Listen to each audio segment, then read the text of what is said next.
Hello, this is Mrs. Brown from Research Triangle High School. The purpose of this presentation is to talk about some of the key events that occur in Act 2 of Arthur Miller's The Crucible.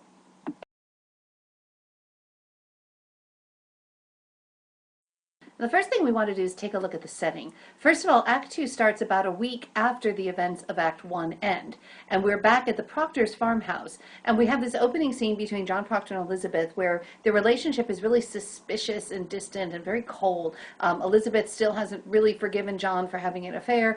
John knows this and feels like he's being judged all the time, and they have this very awkward sort of dinner conversation, just the two of them.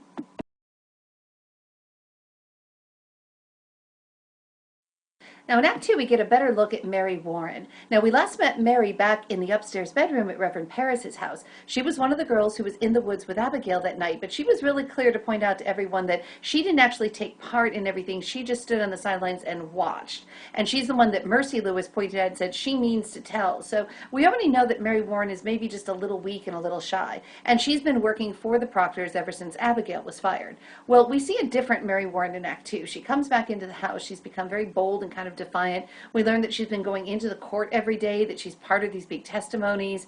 And when she walks in the door, she hands Elizabeth this little doll that they call a poppet in colonial times. And it's this little rag doll. And she said, well, she was just, keeping busy while she was in court. And she made the doll to just kind of pass the time. And Elizabeth Proctor is kind of like, why are you giving me a doll? I'm a grown woman. But okay, somebody says, here, I made this for you. You say, okay, thanks. And Elizabeth doesn't think anything of it and just puts it up on the shelf. Now pay attention because that's going to be important in a little bit.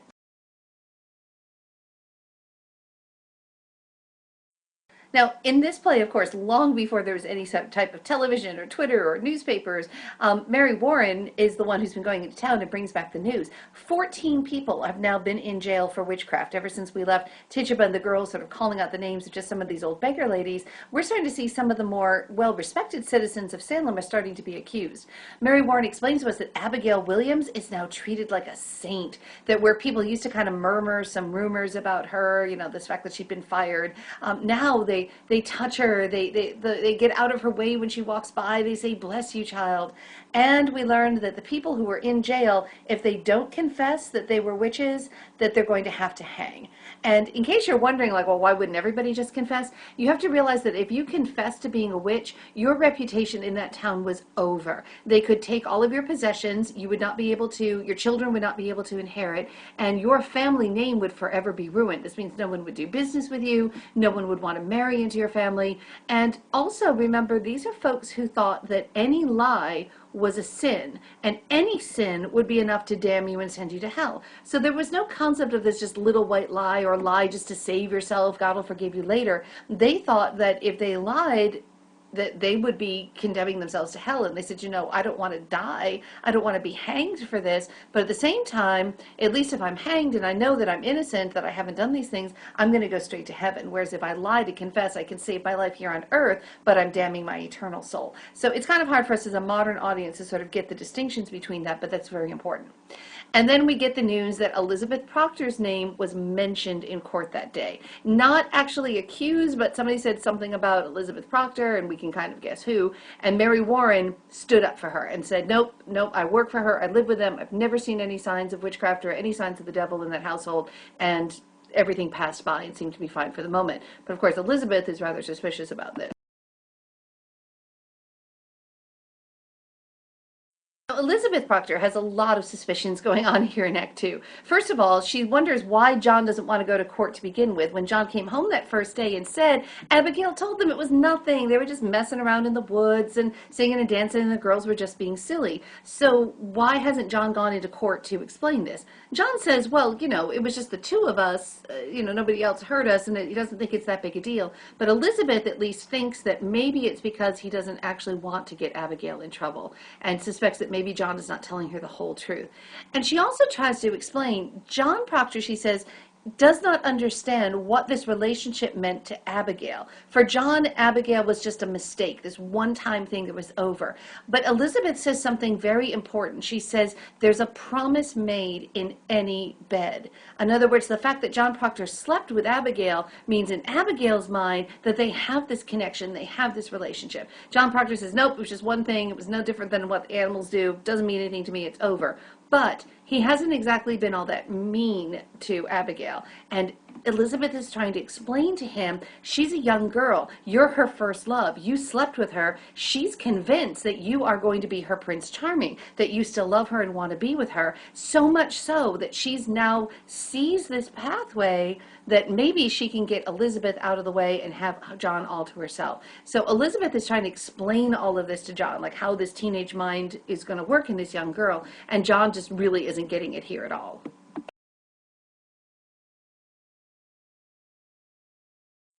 John is sort of hesitating about going to court. He says it's just his word against Abigail's. He really doesn't believe that it's gone this far. And then he turns at the table and he gets mad at Elizabeth.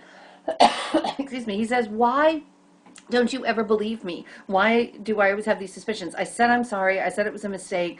How come you never trust me again? But he's also completely determined to make sure that Abby does know it's over. And he says, you know what? No matter how far this has gone, you, Elizabeth, you are my wife. I love you. I'm committed to you. I'm sorry. I made a mistake with this girl this one time, but you are not going to pay the price for my mistake. I'll make sure Abigail knows that we are over and done, that even if you were in jail or dead or out of the way, that I would not go to Abigail. So I'm going to go to her and make sure that she understands this.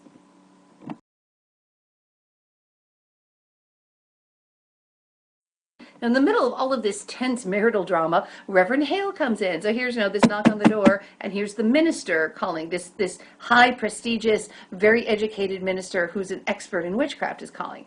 And he comes and he says, I'm a stranger here. I'm new to Salem, and I don't really know these people.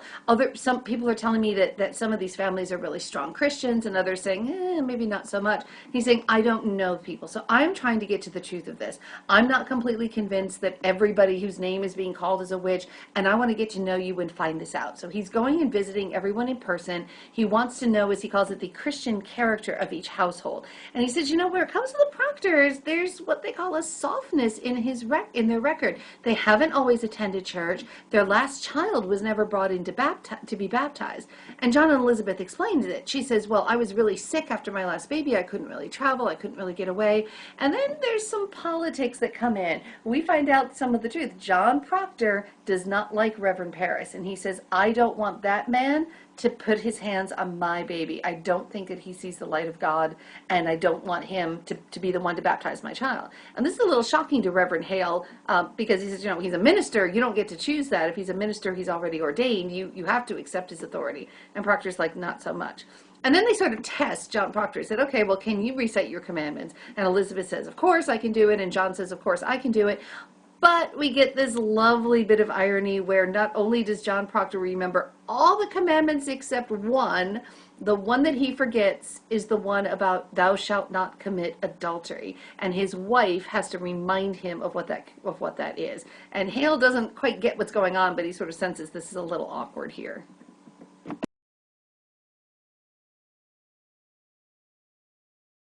Now, just to add a little more drama to the situation, in come some more visitors. So here comes Giles Corey and Francis Nurse, and they have news. Both of their wives have been arrested, and Reverend Hale cannot believe this. How could somebody arrest Rebecca Nurse? She's the sainted woman. It's Mother Teresa of the village. She's everybody's grandmother. He's heard of her works and her charity all the way up in Beverly. How could this possibly be happen?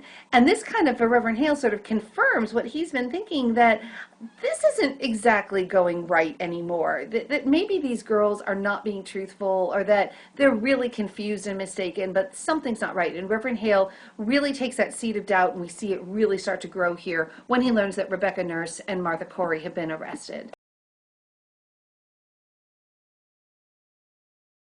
And as if there weren't enough people in the Proctor's farmhouse, in comes another knock at the door, and this time it's the marshal, Ezekiel Cheever, and he's come with a warrant to search the house, and said he's been told to search and to look for any dolls. And Elizabeth Proctor's like, I don't have any dolls. What are you talking about? And then, oh, this one that Mary just gave me? Yes, she just brought this in. That's not mine.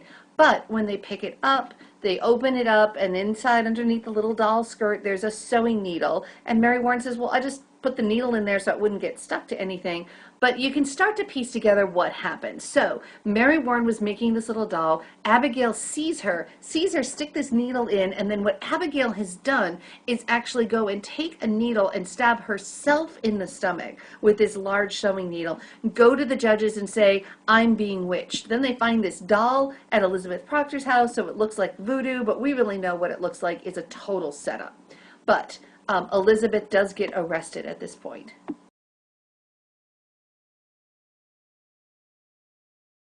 And Proctor just loses it at this point. He rips up the arrest warrant. Elizabeth is actually very calm. She says, look, John, we'll straighten this out. It's okay. You know, everything will be taken care of. He talks to Mary Warren about taking care of the boys and baking bread for the morning. But she says to John, please come fix this. Come quickly. Tell the court about this. Stop this. This is all because you messed around with the babysitter and now she's on a revenge kick to get me. So you come clean up this mess. And so John says he's going to force Mary Warren to come to court and do the right thing. And Mary is terrified, and she's crying, she's carrying on. She says, I can't. Abigail will say that I'm a witch. They'll turn on me. I can't possibly do this. And if I tell the truth, they're going to whip me, and they're going to put me in the stocks, and I'm going to be put in jail, and it's just awful. I can't do this. But she finally says, you know what?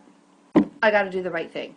I have to tell the truth. Mary Warren has wanted to tell the truth all along. She knows it's going to be hard, but she knows it's the right thing to do to get right with her and God. It's the right thing to do to help all of these people. And so she decides, okay, I'm terrified, but I'm going to do what I can to stop this now.